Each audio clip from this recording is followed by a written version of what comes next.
Hello.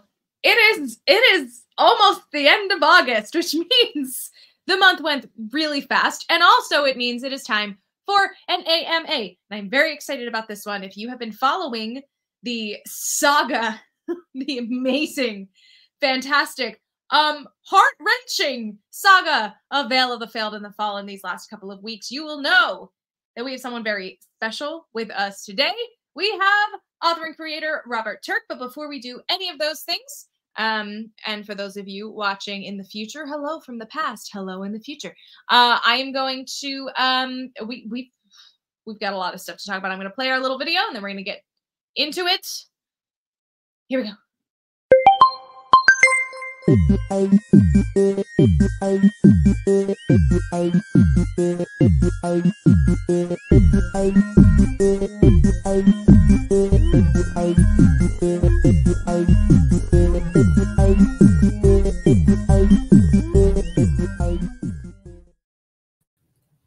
Hello.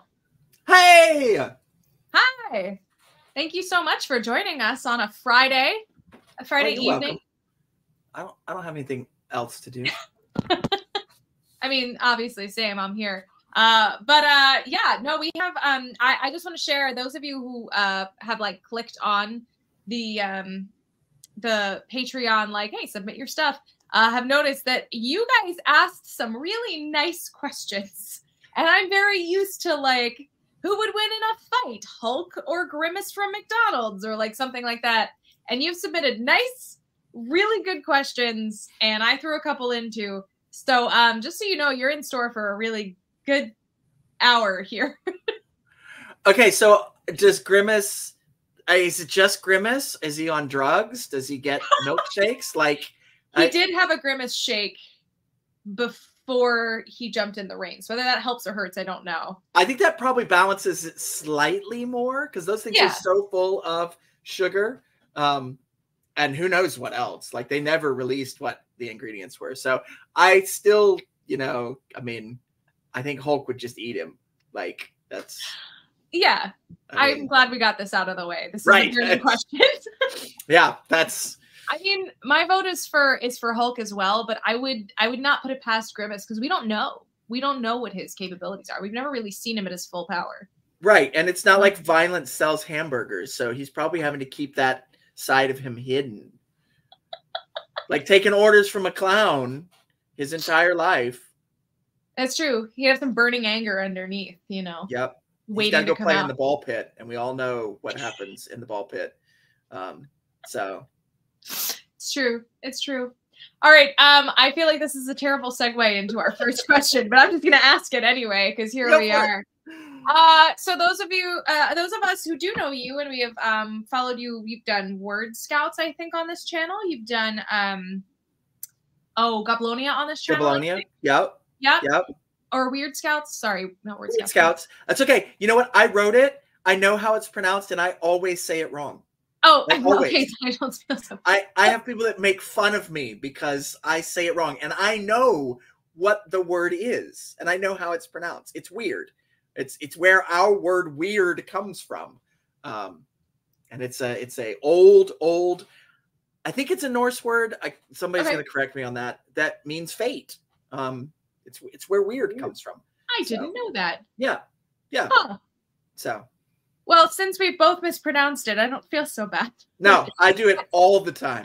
But there are folks here who have been part of this Patreon since the channel's inception, and there are some people who are relatively new that are going to be watching this. For those of us who do not know, can you tell us just a little bit about your background, what led you to start making games like this, what led you to becoming an author, stuff like that? Sure. So I was going to say in my early 40s. I'm not in my early 40s anymore. I'm in my late 40s now. But I have been playing role-playing games since 3rd grade. And I know it was 3rd grade because that's the year my mom and my dad got divorced. No, it's not a sob story. Probably the best thing that happened to both of them, right? But I can remember sitting on the bed of the Holiday Inn, spending a weekend with my dad, and he had bought me the red box Dungeons & Dragons basic set, right? Yeah. had never seen a role-playing game before. He just knew that, oh, this is something that my kid would probably be into and like. And so we opened it up and had these funny little dice, and we tried to play through the first dungeon. And I'm sure we didn't do anything right, but it was fun, and I was hooked. And then I ended up playing actual Dungeons and Dragons with my friend's brother who was home from college, and his mom said, you know, if you don't let them play, then nobody can play. So here we were we were probably in 4th grade at that time, 2 4th graders trying to play Dungeons and Dragons with the college kids. Again, that did not go well either, but I was hooked and I loved it. So I've been playing role-playing games for really as long as I can remember. I went to school for theater, and I was a theater person. I was a professional theater person for a number of years. And then I started performing as Ganderstitch the Goblin at Renaissance festivals and fairy festivals. And one night I actually, because when I started that character, I was telling stories, right? I created this character as a storyteller. But what I discovered as a festival storyteller was I could say these are horrible goblin tales. They are meant to, I don't even remember my spiel now, it's been so long. But I was trying to make something for middle school aged boys who look so bored at these festivals, right? The girls are dressing up in wings and glitter and having their hair done. They're having a great time. And the brothers that are dragged along, there wasn't always something for them to do. So when I created my character, we'd been vending at festivals for 5, 6 years at that point. And I was like, I want to target this audience, an untapped audience. What sat down in front of me were toddlers. Like, parents heard storyteller, and that was a free 30 minutes of babysitting for their kid while they could go drink. So I would even warn people, like, we're chopping off heads, we're picking our nose, and we're farting really loudly, right? I would tell people, this is the stories I'm going to tell. And then I would have parents come up after the show and say, you're clearly very gifted, but I don't think these stories are appropriate for my kids. And I said, they're not. And I tried to tell you that. I tell you. Right. So gradually over the course of 2 years, I dropped the storytelling and just became a street character until one night at the Maryland Renaissance Festival, Mab asked me, we were both there performing, asked me to tell one of my old stories because she had never heard them. And I ended up telling all of my old stories. And she was like, you need to put these in a book. And I'm like, I don't write books. That's not what I do. All right. I'm not an author. I'm a storyteller. I'm an entertainer. I'm a mask maker. Writing is not something I have done since high school, probably. And she said, no, you don't understand. There's this new thing called Kickstarter, and it's where people pay you to do a project that you want to do. And I said, okay, if people really want to give me money to write this book and I'm not taking a risk, then okay, I'll do it. And I wrote the book because we did a Kickstarter, and that went really well. And it was really fun. And I wrote another book, and then I wrote another book. And then I wrote a middle grade adventure story for my kids as they were growing up. And I discovered that I was, in fact, an author and really loved it. And so then I started going to conventions like Origins, Gen Con, indoor stuff, and selling my books, my fiction books. And in one of my books, the very first Ganderstitch book, there was a card game called Hog Swallow. And people were like, where do I get this card game? And I was like, you don't. You understand what an author does. They make shit up. Fork. They make fork up. They make spoon You're up. fine. We're just on Patreon. You can say whatever you want. All right. They make stuff up. This game doesn't exist. It's goblins sitting around a table playing a card game. It doesn't exist. It's a storytelling thing. But people kept asking, and I realized, okay, I guess I have to make this card game, right? So that people can get it. I made the card game. It was a big hit. It sold out in a couple of months. And I was invited to, this is the long version of the story. I'm sorry. I was invited. No, please. That's what you're here for.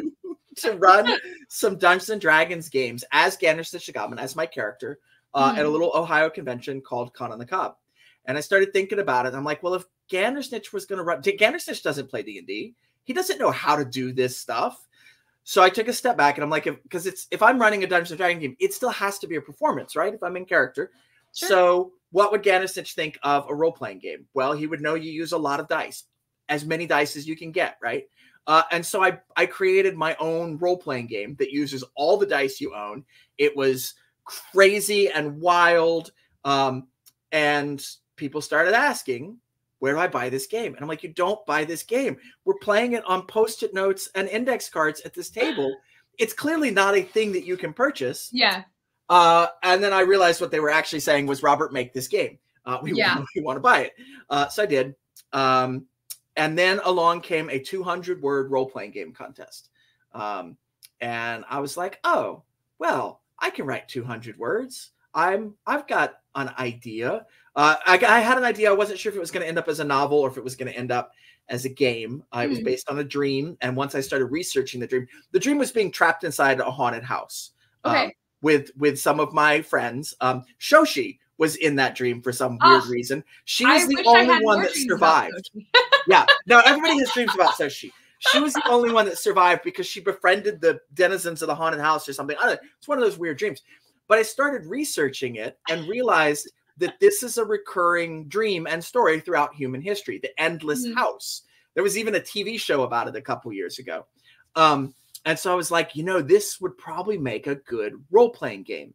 And I can probably have more fun with it as a role-playing game than I can as a horror story because I'm not really a horror author. So I entered the 200-word role-playing game contest. I didn't win. The one that won that year was about lighting matches and letting them burn down, as you said, as much as possible at the story before it burns your finger.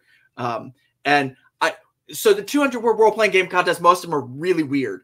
But that game was called Purgatory House, and it was based on blackjack because with 200 words, I wanted the minimum number of mechanics in the words. And you're not supposed to play with matches. Like, they have told us that since as long as I can remember. That was before 3rd grade, I am sure. That playing with matches is how bad things happen. But also s'mores. Like, playing with matches is how you get s'mores. It is how you get s'mores. But that was Purgatory House, the 200-word role-playing game contest game. And some of my friends who I was playing, that was our Tuesday night role-playing game group, a bunch of middle-aged men just escaping to a friend's basement and playing role-playing games and board games and all this stuff. They said, so how did that go? Did you win? I'm like, no, I didn't win.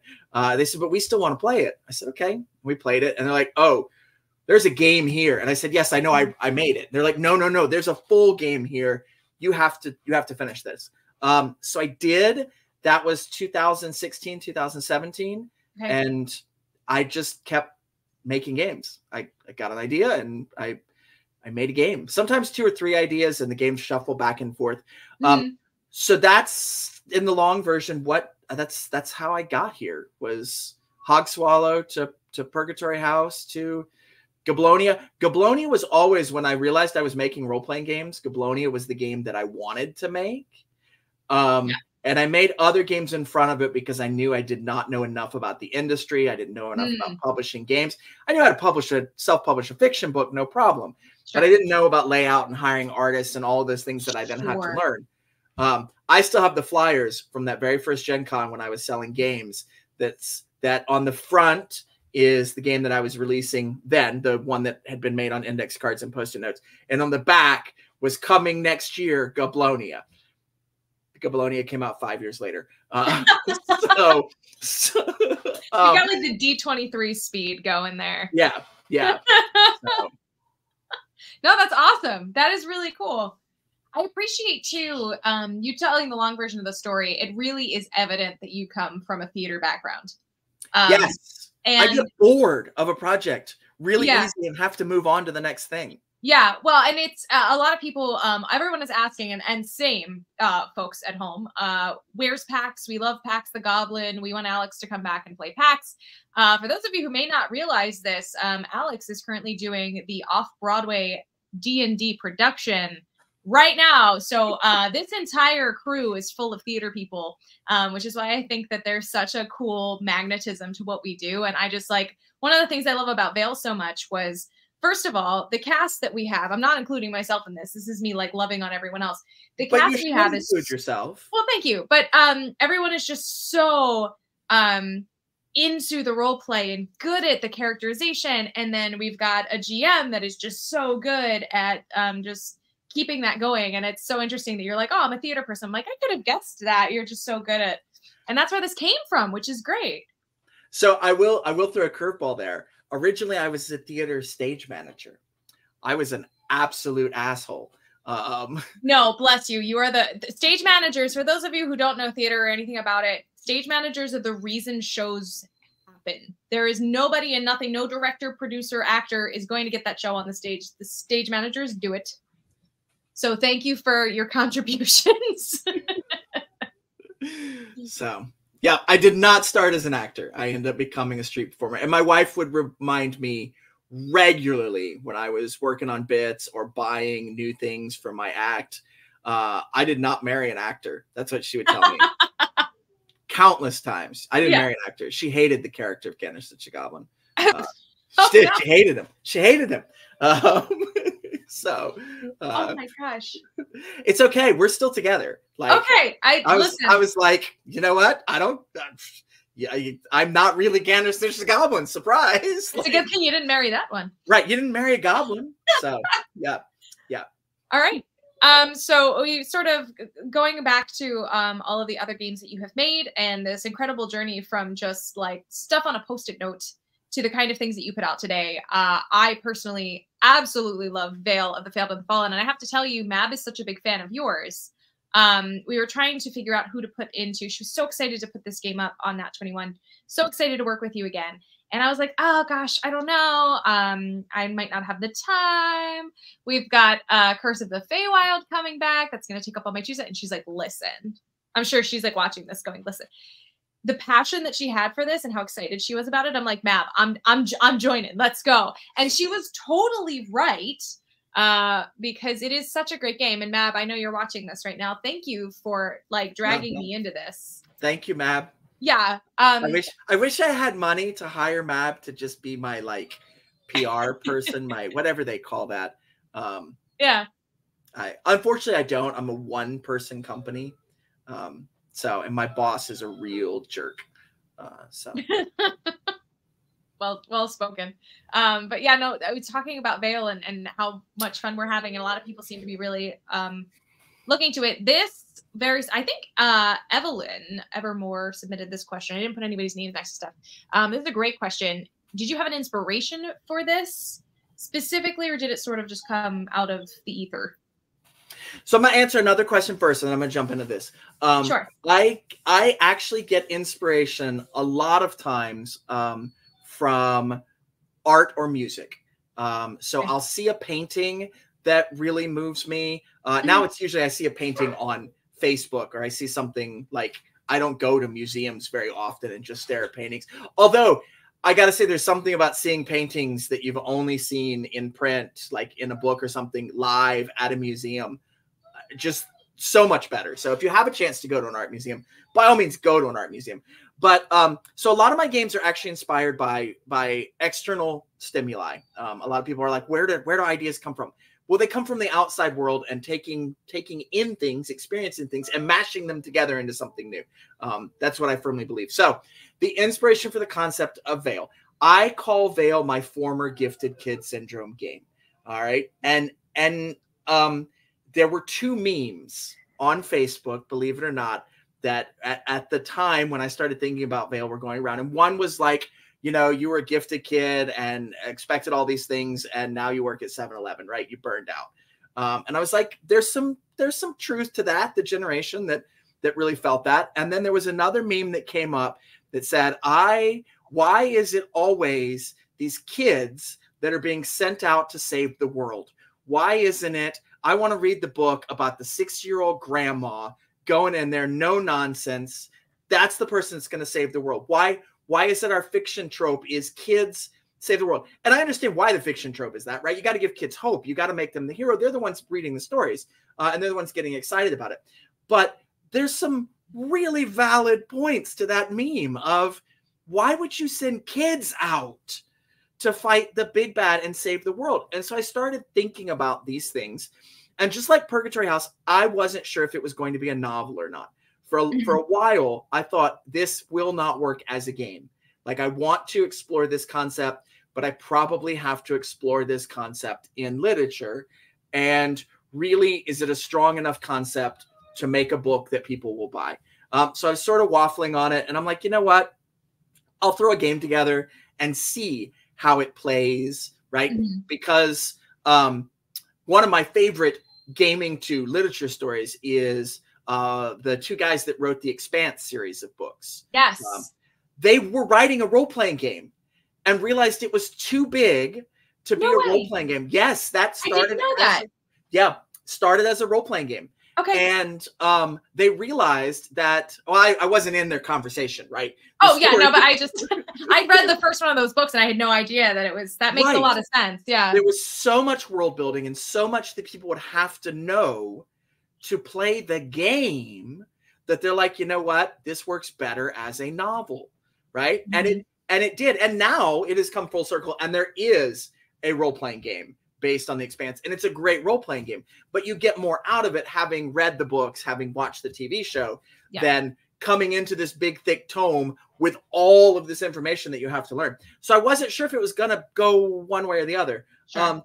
It actually worked really well as a role-playing game. And it let people explore some concepts that you already get in literature, but you don't actually get a lot of those in gaming. And so I was like, okay, I guess it's going the role-playing game route. We worked on it for a year, play testing it. It's been play tested over a year now. It was about the 1 year point where I finally realized, okay, yeah, I'm not walking back from this and turning it into a novel now. It's moving forward as a game. Cool. So yeah, it started with those two stupid memes on Facebook. Honestly. Yeah, but that's what a cool way to, like, what a cool 21st century way to get your inspiration, though, for real. So speaking of, so I really appreciate that. This is a great segue. You had talked about sort of that loss of innocence, that kids getting sent into stuff, and the having it result in that former gifted kid burnout thing. And I think that resonated for those of us who were in the chat. And Mab would know this because we were, but those of us playing it right now, that kept coming up. That really resonated with us while we were designing these characters, because we all feel it. Like, we all have some bit of that still inside of us as adults. And successful or not, you never really get over if you were like very good in school and you're always thinking like, am I at my potential? Have I done enough with my life? And I really think that is an excellent theme that gets explored. And I mean, you can talk about other themes in the game as well, but I see a very clear pathway from that theme directly influencing the mechanics of the game. And it is the engine that drives the vessel that is this game. But I'd love to hear your take on that. Yeah. So I think, even though I call it my former gifted kid syndrome game, that's kind of the root, but I don't think you have to be a former gifted kid to kind of key into that. I think part of human existence is the fact that we always have regrets. We always have ways that our life could have gone differently. And if you're not careful, you can end up really second guessing those and not appreciating what you have right now. Yeah.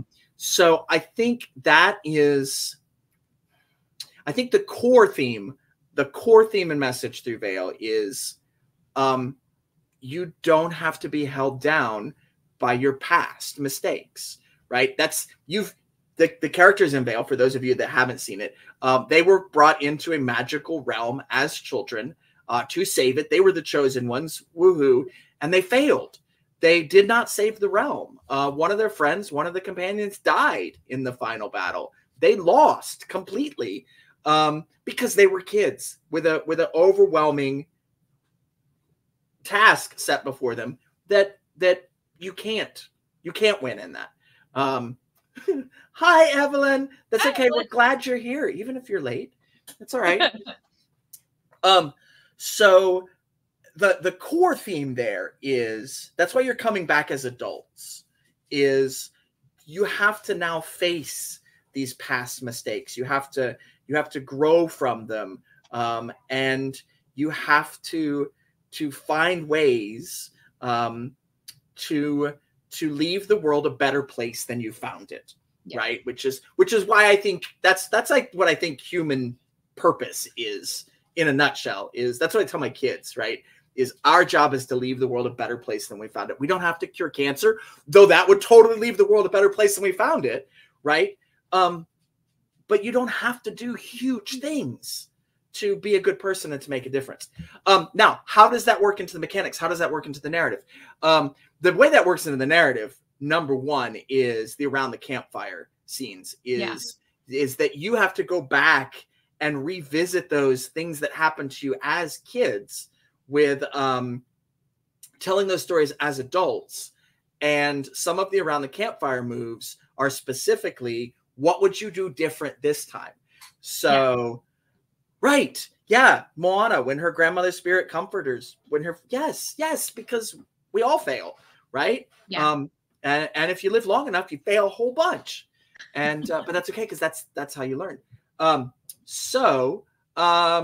The other mechanics there, the tethers and the banes, is a huge part of that. Like banes are your past baggage, and those can come up to haunt you. And your tethers are the bonds that you're making, the ways you're improving stuff, are strengthening you.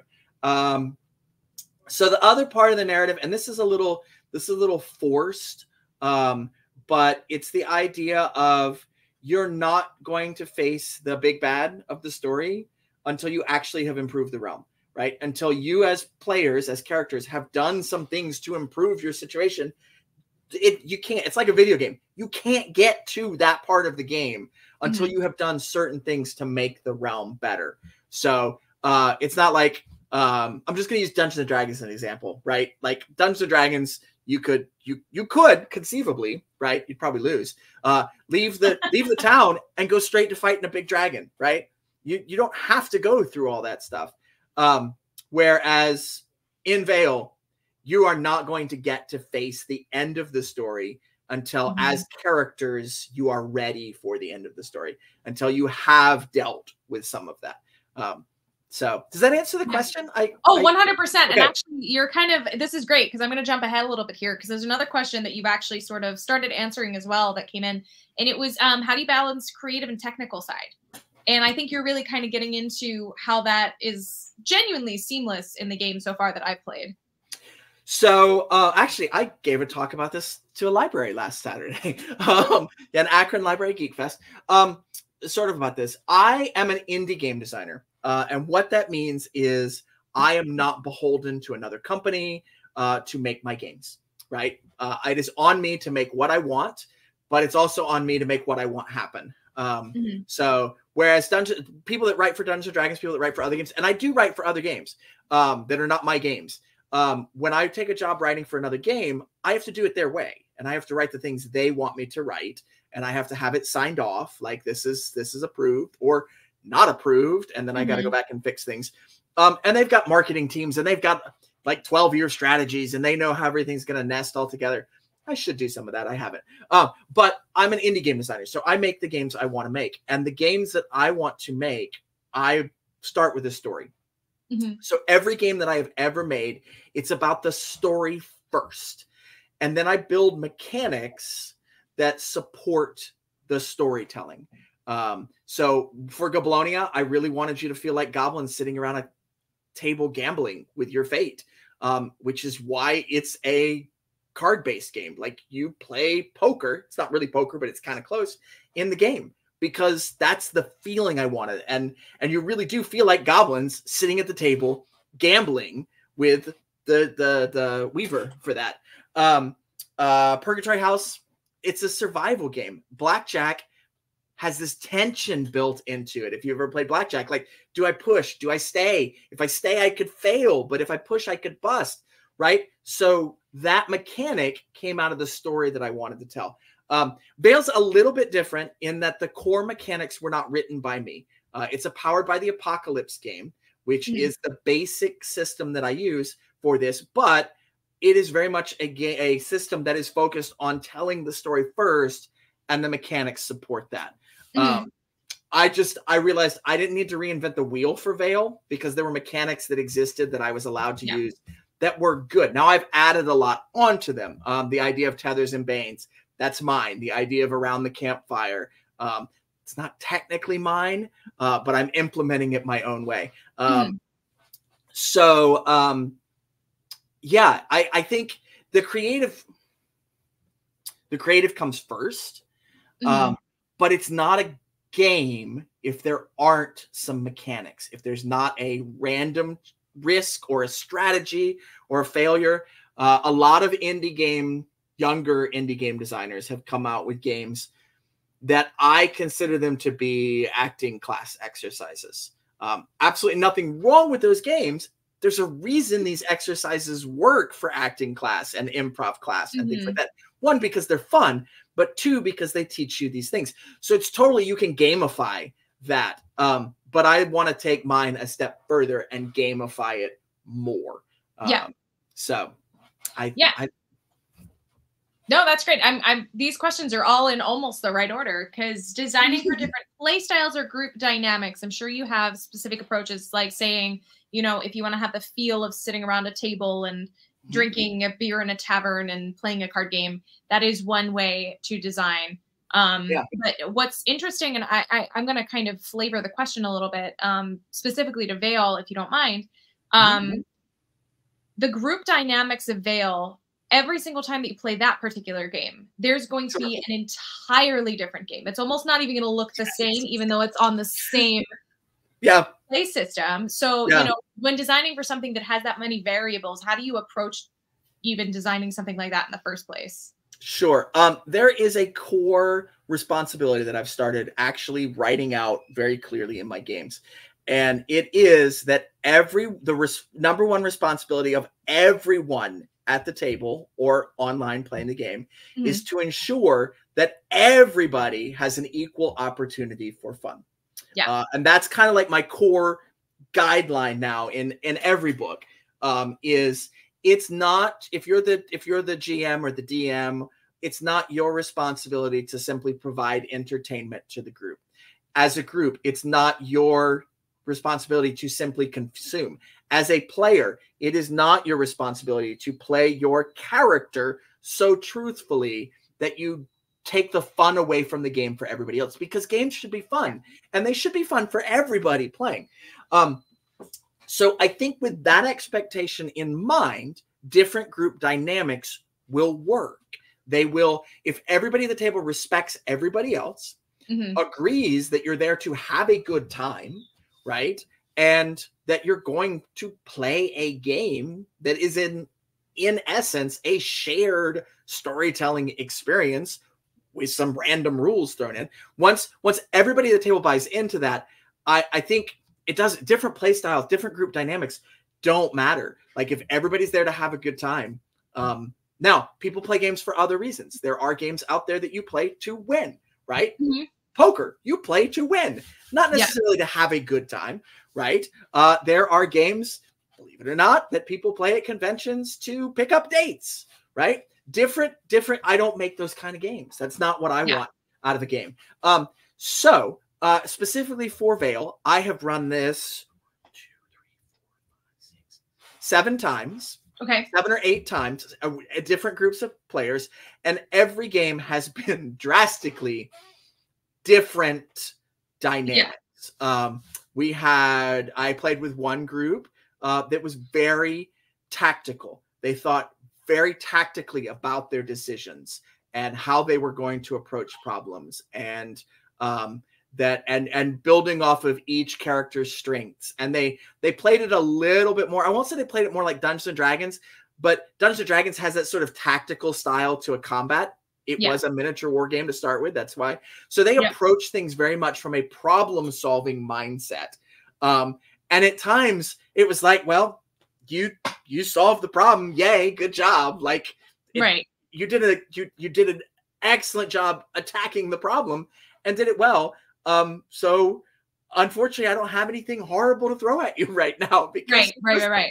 And it worked, and they had fun. I had another group that was very much, everybody was was tormented and tortured, and they were going to do their own thing, and they got their butts kicked time and time and time again until towards the end they're like, wait, what happens if we work together? So it actually was the whole concept of the game right there in the group dynamics of the players of, wait, we have to learn from our past mistakes, and they had a blast.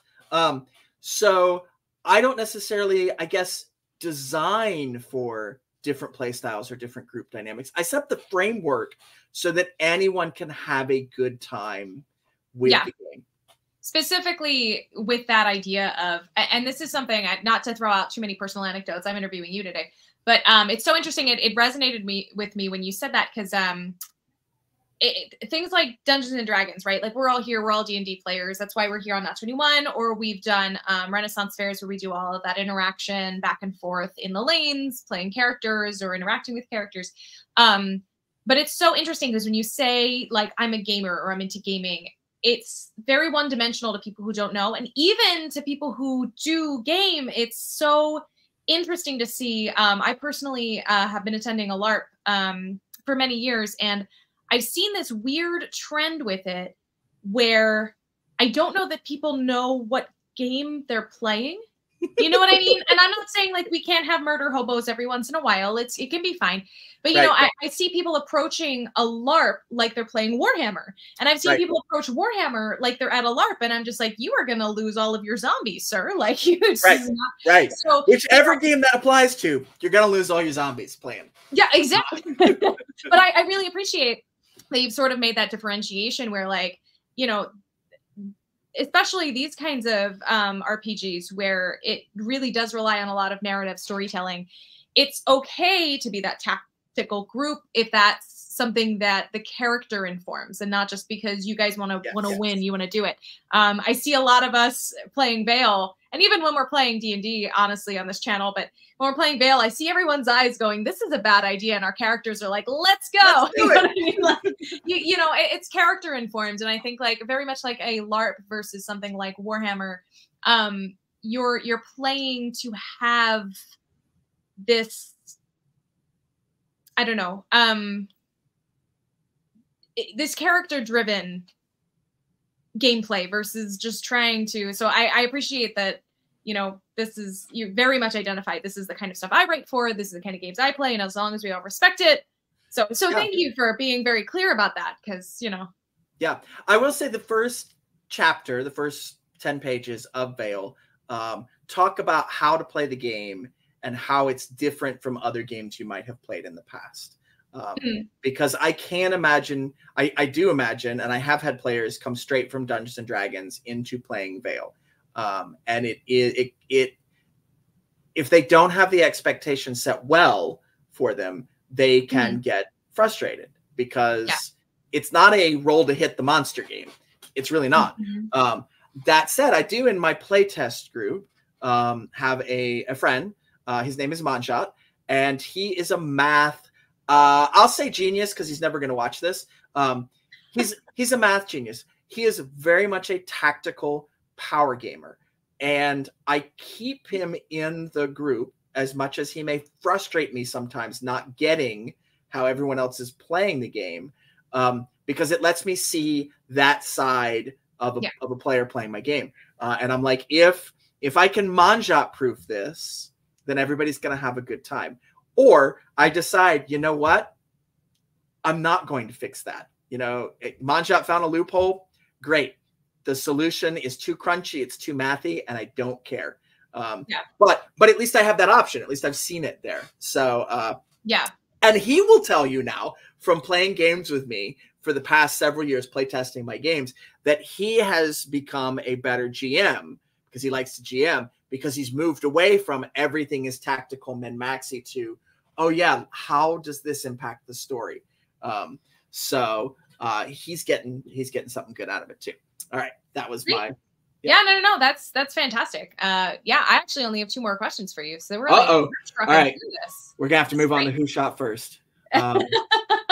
So I understand that anything creative, you get like writer's block, or there might be things that you're just like, oh man, I can't figure out this mechanic.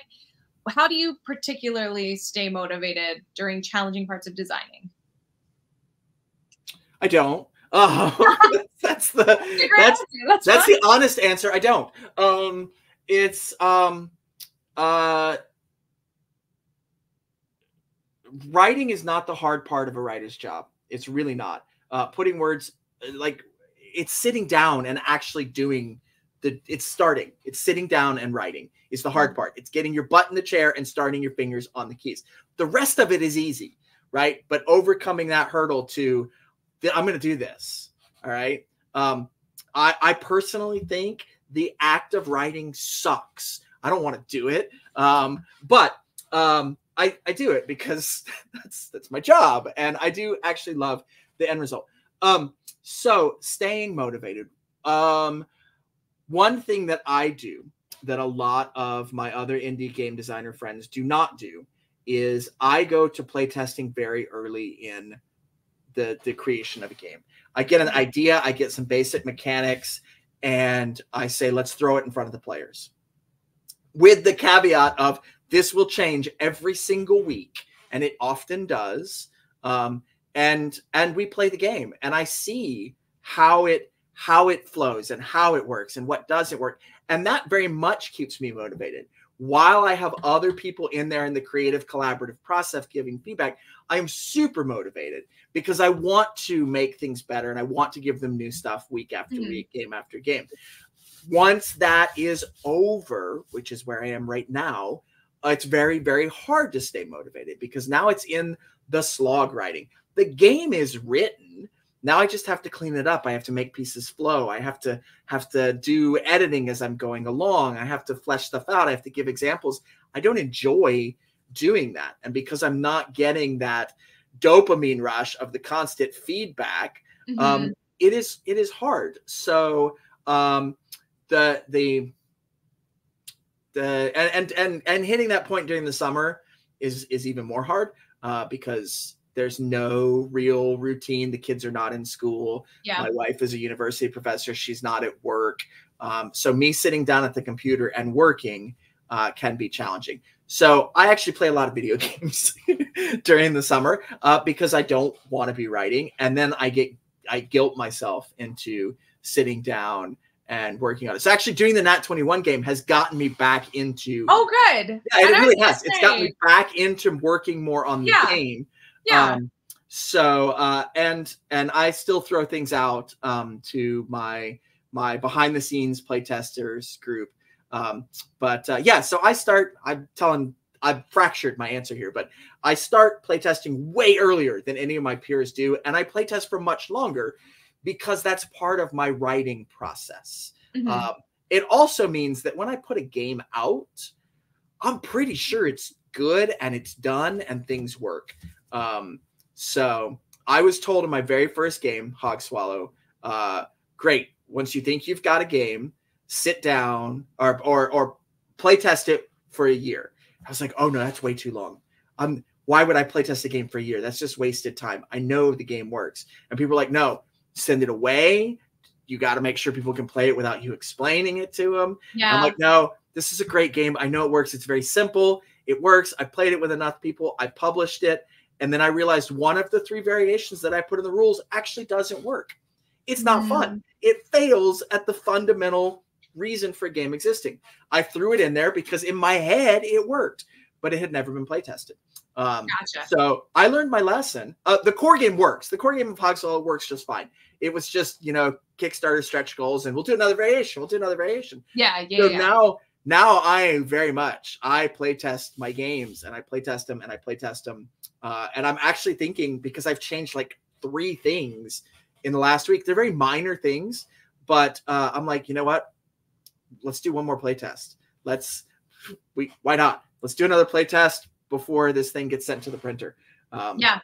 No, that's great. So. I appreciate that. And also I have to just mention that I feel like any other, I guess all creative things, but any other job that you're doing where you're like, oh man, I got to get motivated. And here I am playing video games. It counts as like gathering inspiration. Like if you're gaming to write games, then you're just doing like research. So this game right here, Our Woodland Gods, which was inspired by Cult of the Lamb, playing Cult of the Lamb. This is essentially Cult of the Lamb, the role-playing game. It goes way deeper than Cult of the Lamb, the video game. That game sold out in a week.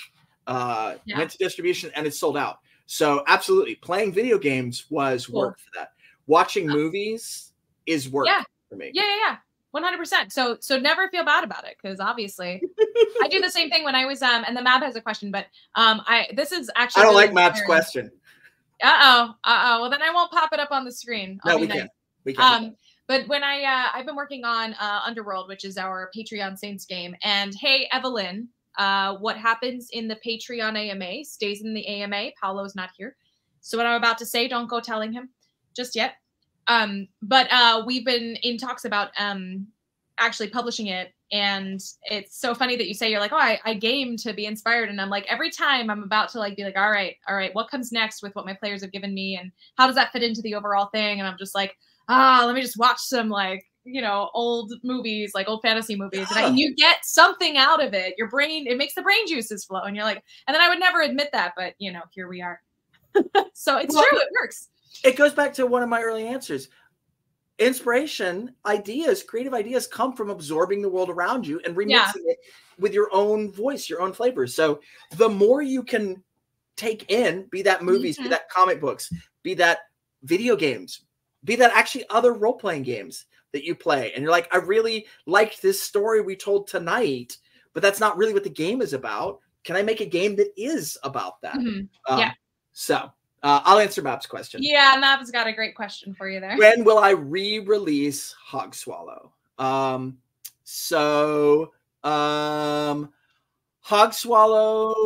I learned a really important business lesson with Hogswallow.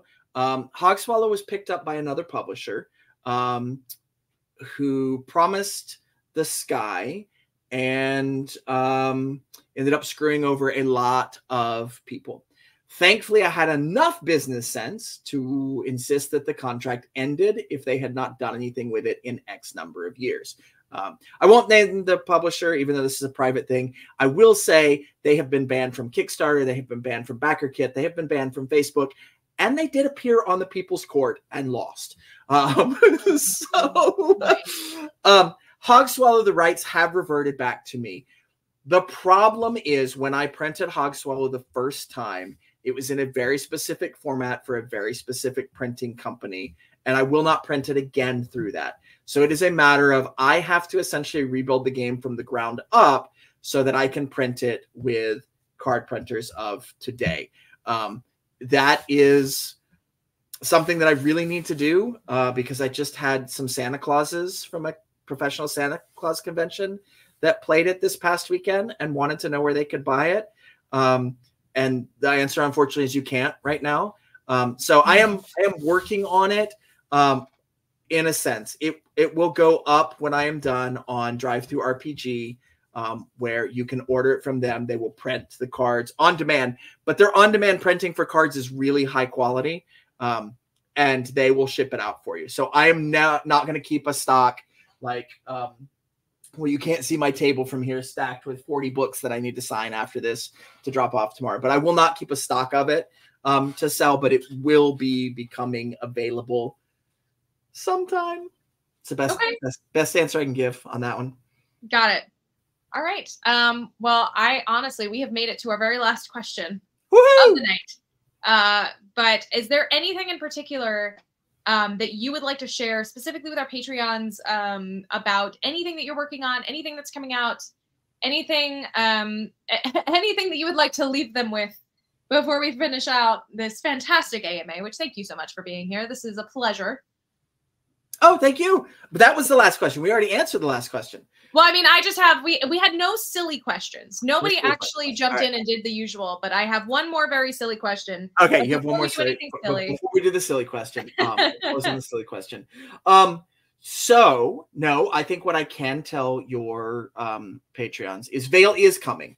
So Vale is at a state where it is rolling forward, and there is only really one thing that could stop it happening, and that would be me dying, and then there wouldn't be any games for me ever again anyway. So I came surprisingly close 2 years ago to that actually being the case. But I'm fine. I'm here. So Veil is happening. Veil may not happen this fall like we intended. It might roll over to the winter because of taxes. Honestly, it's the way the tax year falls, and it might fall poorly for a Kickstarter right now. There are 2 other games that are absolutely in the works because I have publicly announced them, which means they will come out at some point. One of those is Murder Island. All right, that's the 3rd game in the Purgatory House Blackjack series. I always wanted to do a 3rd game. I did Purgatory House, I did Starship Infernum, and I thought the 3rd game was going to be like a traditional dungeon crawl, and then I realized I don't need to. Plenty of those out there. So it's actually going to be a mystery on an island that's trying to kill you, and you're trying to escape, basically Murder Island. So that is coming. That is in the process. That will be going to play testing next. And there are still the early stages of what comes next in Goblonia. So that is still being worked on. It's just being worked on very, very slowly.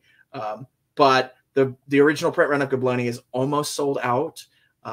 So we got to do something. All right. So those Murder Island and the next iteration of Goblonia, the expansion to Goblonia should be, those are 2020, whatever next year is, 2025 projects. Yeah. Now, that said, as a former theater person, something will come into my brain. I'll get really excited about it and I will jump on it. And my schedule of what comes next always gets bumped around and shuffled around. Okay. So nice. All right. Well, thank you for, it's very exciting. And yeah, anytime you have new stuff, we'll, if Mab will agree with me on this one, we'll make sure to tell everyone, at least on the Discord, if not everywhere else on Nat 21 about it, because you have a lot of fans on this channel. And that includes myself and Mab, I'm sure. Yeah. But one silly question. It's not that silly. It's not, I don't want to get into Han or Greedo because everyone's already arguing it in the comments. And we did this last time. Okay. You don't have to do it again, friends. Before you start though, yes. I will show you. All right. I am a traditional nerd. I'm a geek. I have collections, as you can see, like some of the geeky stuff behind me, Castle Grayskull, the Funko Pop. But I am also slightly eccentric in that my collections have to have limits to them. Like my wife got into Funko Pops and I didn't really want to get into Funko Pops, and people started giving them to me for Christmas. So I said, you know what? I'm going to set some limits here. Like Masters of the Universe Funko Pops. Yes. Okay. Absolutely. Labyrinth or Dark Crystal. Yes. Absolutely. Yeah. Okay. Somebody gave me, which one is it? I don't know which one I got first. I'll say it was this one because he's the closest. Somebody gave me a figure like this. All right. Okay. And I said, okay, I'm not going to start collecting Disney Pops. No. That doesn't fit. It's too big of a collection. But I will collect Disney characters wearing a hat. So I now have a whole bunch of Disney characters wearing a hat. Funko Pops. All right. So I also, I am a huge Star Wars fan. So this is my newest Star Wars Black Series figure. But I will only collect robots and aliens that are on sale for under $15. Okay. So that's my collection. Only robots and aliens. This is my newest robot. Evidently, he showed up in Obi-Wan. But they have to be under $15 or I won't. Okay. They're too fancy for my collection. So that's organized chaos. That's organized chaos. So all right. So you can ask me geeky questions. I can, yeah. I love it. Right. I love it. So I was going to ask what your favorite ice cream flavor is, but now I'm going to ask you a different version of this question, which is what ice cream flavor would your favorite Star Wars character be and why? Or you can just answer this one. That question doesn't make any sense. What ice cream flavor would my favorite Star Wars characters like? Or like I'm like what would they be? Like if they were like a BuzzFeed quiz and they took the quiz, what ice cream flavor? Oh, like one of you know what I mean? Oh, like where you click all the things and it tells you, like basically what Hogwarts house would they be in if they were totally. Right. So I will tell you what my favorite flavor is because it's very hard to find. My favorite flavor ever since I was a kid was rum raisin. So, really? Yeah, we had a really old ice cream shop in Asheville, North Carolina that we would go to. And that was one of their specialty flavors was rum raisin. And I loved it. So I still love rum raisin ice cream, but it's very hard to find anymore to get. So now I got to think, this is multi-layered. I got to think of who my favorite Star Wars character is. I don't know how I would answer it either. I just figured we'll keep it in the nerd realm. Or even your current favorite at the moment. You don't have to commit to. All right. So a favorite forever. You know what? I think, all right. So this is my favorite Star Wars character, K2SO. Heck right? yes. So he really is. I really like the droids. And I think R2-D2 is up there close. But this guy, absolutely, K2SO. So I'm going to have to go with, I mean, dark side. He's got to have something dark in the ice cream.